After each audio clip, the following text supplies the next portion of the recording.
Okay. I will Now start. it is, sir. Yes. Okay. Now, economic development in Bangladesh, and to understand economic development in Bangladesh, we have to take a historical and evolutionary perspective or approach.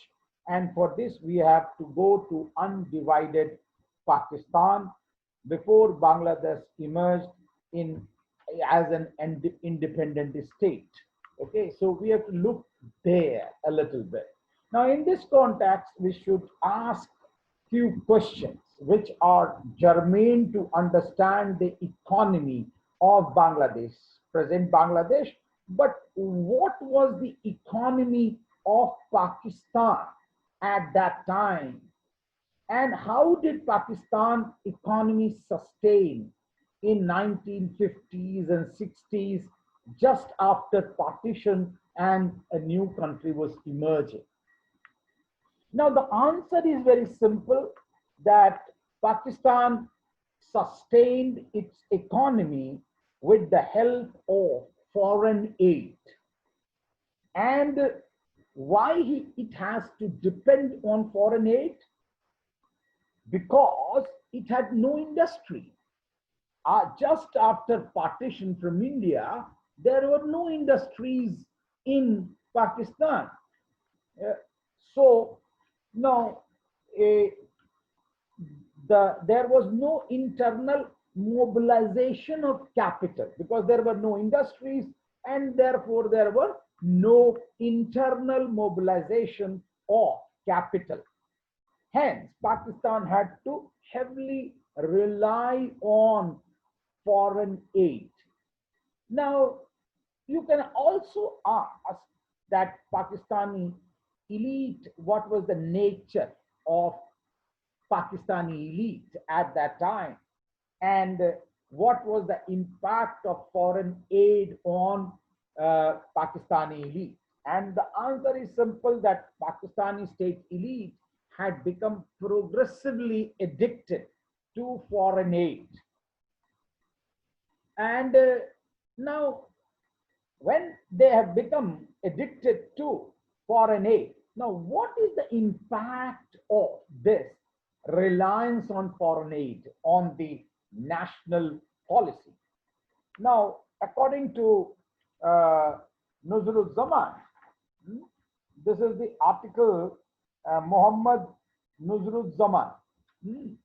According to Nuzrul, if you see what happens that uh, the foreign aid, uh, if you allow foreign aid, then the nation's development, the priorities of national development, they will be set not by the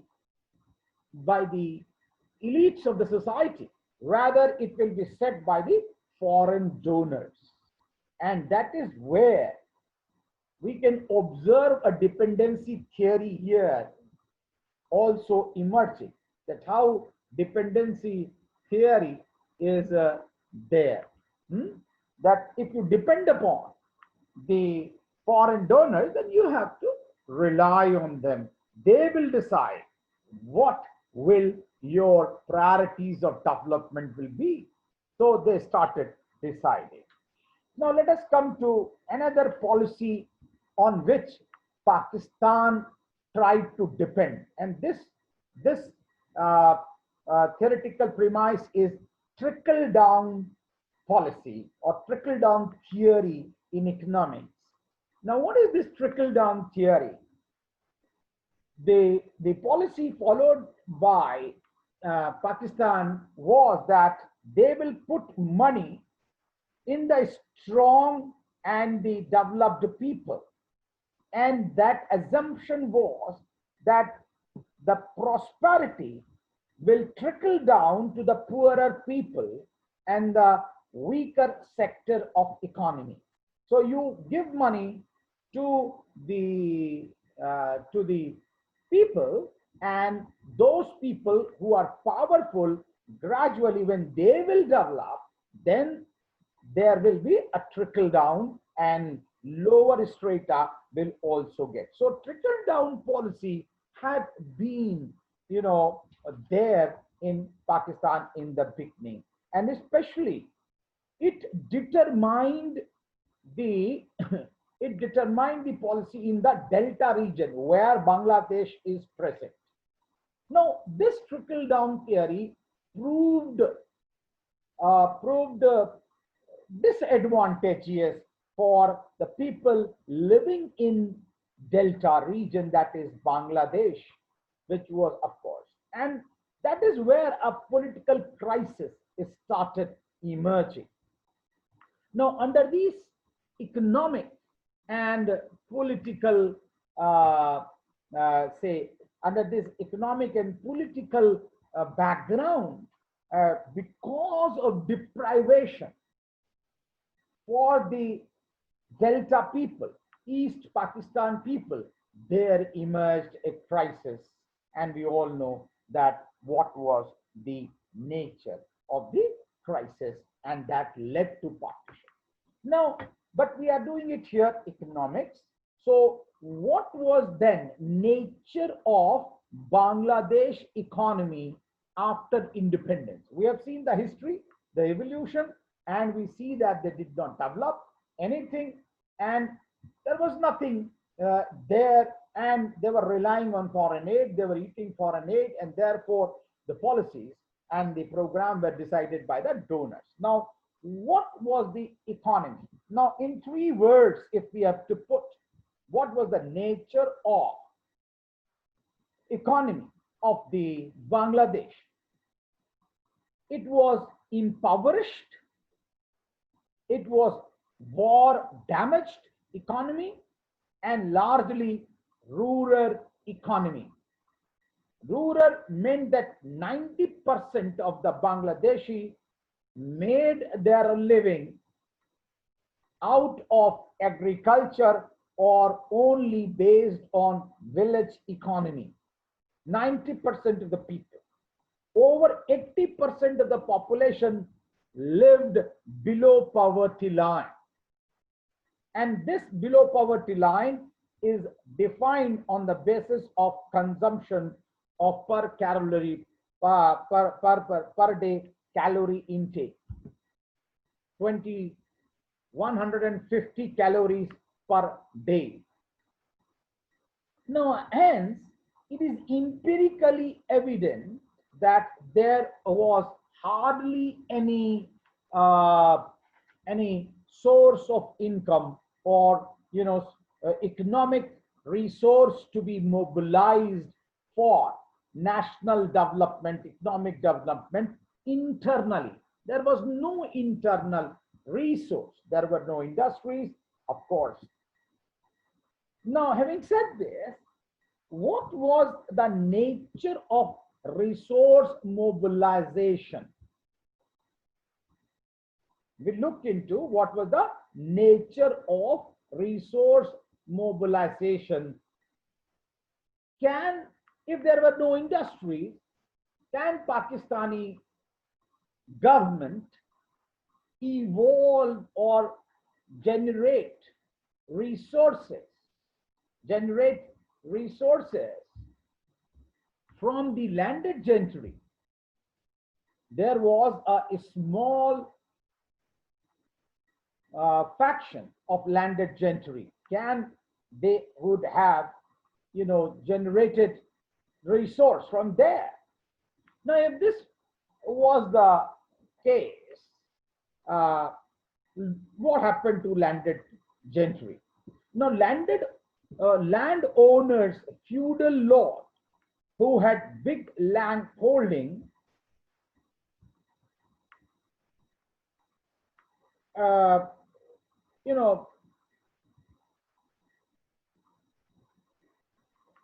it could not happen.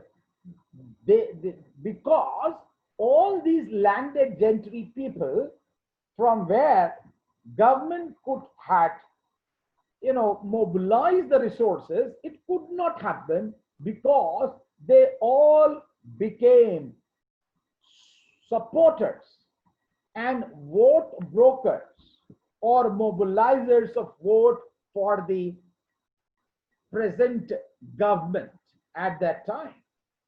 So all the landed gentry people from where government could have generated some internal resource could not do it because it could not tax the landed gentry as they became the supporters. So, what was the impact of this type of political situation for national economy? Now, the most significant impact of this uh, was was that no structural transformation could take place in rural society. There was no structural transformation. Then, if there was no intergeneration, there was no internal factories, the landed cannot be taxed. What was the way out left for Bangladeshi politicians? Now, under these circumstances, Bangladeshi leaders and elites were keen to ask for or depend upon foreign aid. And they wanted, of course, they wanted to cash the global climate, which was very sympathetic to them at that time, 1971. Why? It was the international scenario, the global climate. Why was it sympathetic? Because, they have suffered. There was a suffering. And the international agencies, government, they thought that definitely Bangladesh is a genuine case for help. Why? Because it is war ravaged. It is war ravaged, and actually they have suffered. Now, in that context, many of the foreign international donors, the community was all ready for support. Now, there are three main reasons because of which international community was ready to support. I want to underline a little bit more. Now, many countries thought that it was their duty to help Bangladesh because it is war ravaged, it is suffering from war, and therefore they had to. Second reason, of course, that was a moral reason, you can say, because of moral reason they had to support, because it's a genuine reason. The second addition to that, the dominant powers saw aid as an opportunity to recoup their diminished credibility, because few of the international forces, they sided with Pakistan and few of them sided with Bangladesh. So those who have sided with Pakistan, they felt guilty and they thought that they have lost credibility, and therefore they wanted to support Bangladesh. Due to their support, of course, Bangladesh could get some foreign aid. Last but not the least, the logic of the Cold War, the geopolitical situation created by the Cold War, and it encouraged from the Western world that one of the bloc, the first world modernity, the second world modernity, they were trying to usurp the third world through their self, and therefore Bangladesh could join to their bloc. The capitalist lobby, the first world, they were saying that we should help Bangladesh, that it should not join the communist world. So there was a tug of war. So these three reasons: one was moral, that actually it is war ravaged; second, they were feeling guilty; and third, there was logic of Cold War. These three reasons, because of which Bangladesh got foreign aid. Now, what was the amount of foreign aid which started coming to Bangladesh? That is also important. The aid commitments grew leaps and bounds. Gradually, they started pouring in and they went on and on. Now, Bangladesh, it said that it started with $4 per person in 1970s. That was whatever the population at that time, $4 per person. That was the amount of foreign aid for East Pakistan, Bangladesh as a. And it went on to become $12 per person as the time. But it did not stop there. Rather, it continued to rise during the years of military rule, and it reached to all-time high in 1990s. How much? $20 per person. $20 per person. That was the foreign aid. And that is why, many social scientists argue that Bangladesh became a celebrated test case of aid-propelled nation. Bangladesh became a celebrated test case of aid-propelled development nation. Now, this was the amount of, foreign aid. But even today, if you see, it has declined. It has declined to a substantial order, but it still is $10 per person. Now, this is the level of foreign aid propelled, Bangladesh. Now, we have done to the economic evolutionary aspect of Bangladeshi economy and try to understand its economy and society a little bit there, and then why actually foreign bodies, foreign institutions, foreign countries, they started contributing to foreign aid, and it became a straight propelled nation, a foreign aid propelled nation. Now, therefore, there is an important question which can be asked here. What was the impact of this foreign aid? Whether the donors use this opportunity for their benefit, whether they have used this donating opportunity for the development of their own interest, or this was only a philanthropist attempt. If you look into, and that's where we miss our classroom face-to-face discussion.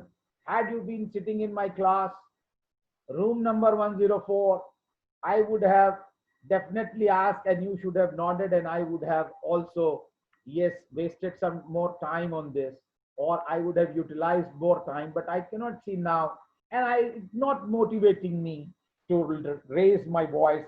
I am speaking on a same stale note, neither smile nor, in between human touch to the teaching.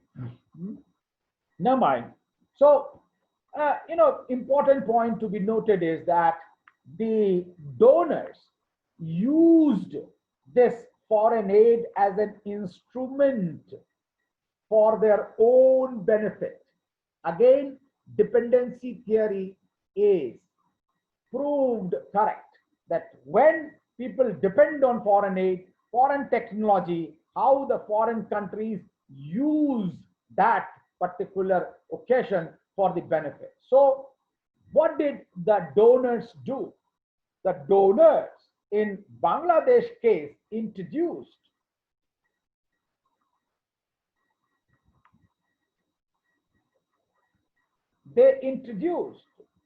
privatization and liberalization in the Bangladesh economy.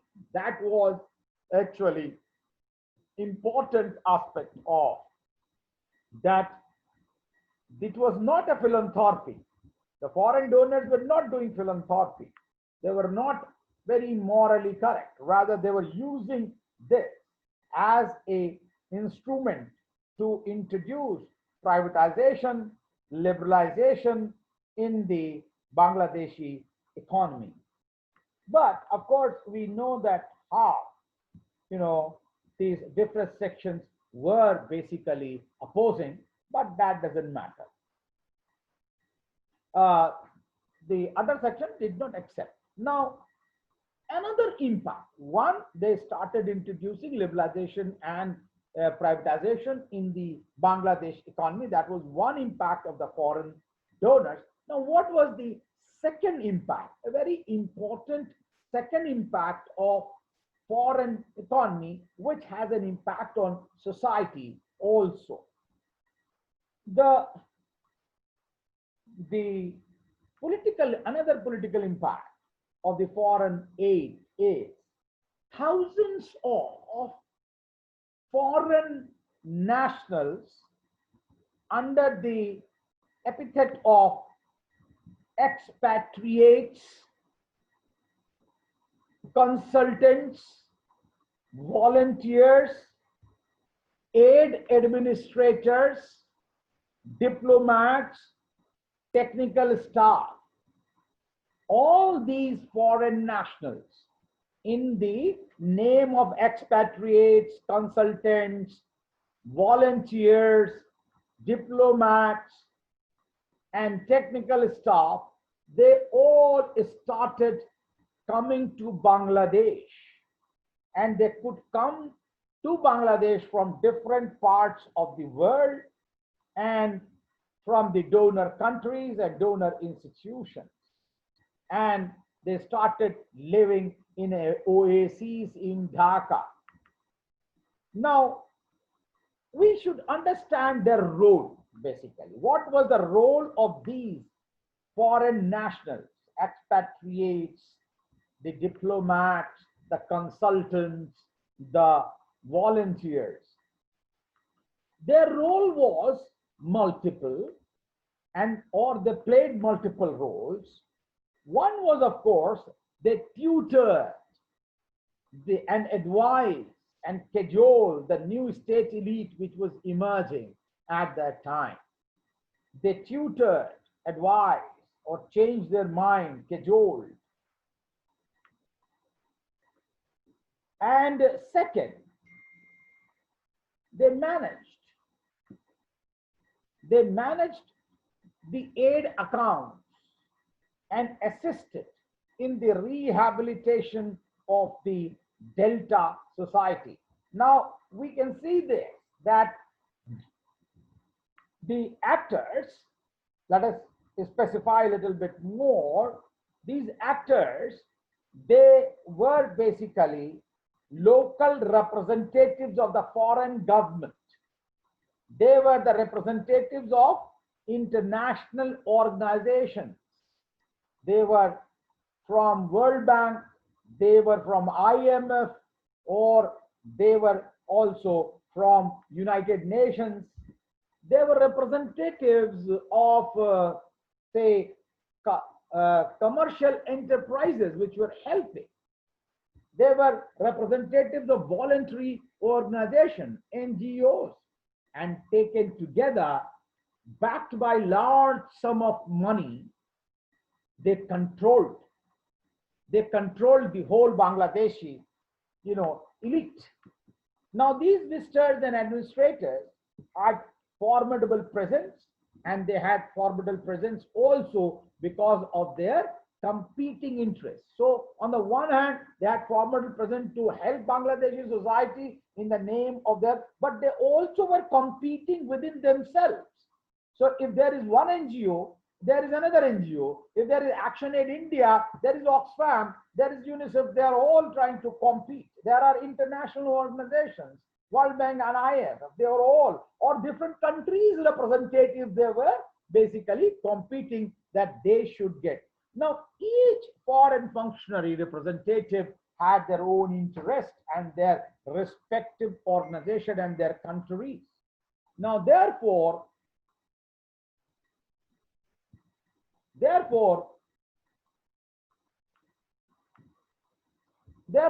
what happened that if the Pakistani elite in 1950s and 60s had been dependent on foreign aid, the much poorer Bangladeshi elite of 70s and 80s was even more addicted to foreign aid. In fact, it was, aid regime. It was aid regime that allowed them to emerge, sustain, and stabilize their economy.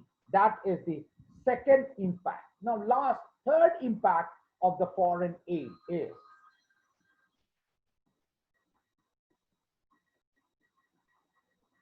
another impact of foreign aid is that, which can be called as socio-economic in nature, many of the Bangladeshi got employment in the foreign aided state institutions, in NGO, and in development projects. So there was an opportunity, and also there was opportunity of employment generated because of the foreign aid within the organization led by the foreign nationals. Further, there were certain schools, sponsored schools, clinics, and infrastructure work in which people found job, and these programs improved quality of their lives. That is, foreign aid had done some positive aspect also. But what was the negative aspect we have been talking about? The foreign aid, personnel or institution programs or policies in Bangladesh created a Bangladeshi elite which had come to rely more on the transaction patterns that the foreign aid institutions was leading, and the foreign national, the foreign aid driven elite, Bangladeshi elite, was basically cut off from the masses, and they started creating their own world. The Bangladeshi elite, the foreign driven Bangladeshi elite, they started creating their own world in posh neighborhood of Dhaka, and they lost touch. Now they started sharing their lives with the expatriate, the consultant community, the foreign donor communities, and hence further alienated the masses. Now, the most important negative aspect it propelled development was that it sustained military and undemocratic institutions, because it is easy to handle the individual, the autocratic individual, rather than a democratic government. A autocratic ruler, it's easy. And second, aid commitments kept on revising during the military rule. The aid commitments kept on revising it, and it kept on rising. So there were certain conditions which were revised, and this whole commitments, more aid and more aid, they kept on rising.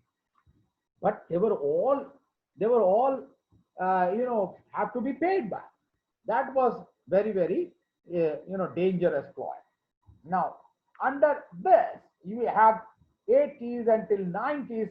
This was the condition in which economy and society was propelled by the foreign aid. That is very important for us to understand. And more or less, if you see, more or less, this is a history of South Asia economic development. It's not that it is, very exclusive to Bangladesh. We can draw many parallels between the different states of the South Asia. Okay, after this session finishes, we will start again, isn't it? What do you say? All of you? Yes, sir. Okay. Yes, Yes, sir. We can start now the second session. So Yes. I think we can start from this only, or otherwise I will send you another. I have set actually. Hmm? So if it's a recurring meeting, we can join using the same link. I have said that actually upgrade. So they are asking, so I have asked, otherwise I will see, huh? We will, but we will not go. We'll do that. Now, having said this, now the second very important issue which is related to economy, which we should discuss, is that the economic developmental model it chose in the era of globalization. What was the economic model, and what were the developments, how we would like to understand the response of various classes with regard to the model of development which Bangladesh chose or adopted during the process of globalization, in in this actually responses, we will like to record at least responses, not in great depth, but at least succinctly the six or seven actors. First is the peasant, how the peasants behave, whether they accepted or rejected, how did they behave? The industrial workers, how the the protest were industrial workers, because industrial worker has a long history and they were ill treated by Pakistanis, especially Muslim League had it had no experience of dealing with the laborers because it had no history of dealing with labor movement while it was formed. Okay, so in that, I think we need to understand industrial workers. The third group is business and industrial class. How did they actually reacted to the process of globalization? The left-wing academicians, how did they behave? The bureaucrats, whether they supported, and if they supported, why did they support? If they rejected, why did they reject? The sixth group was the political parties. The two political parties, the centrist political parties, especially Awami League and Bangladesh National Party, and then of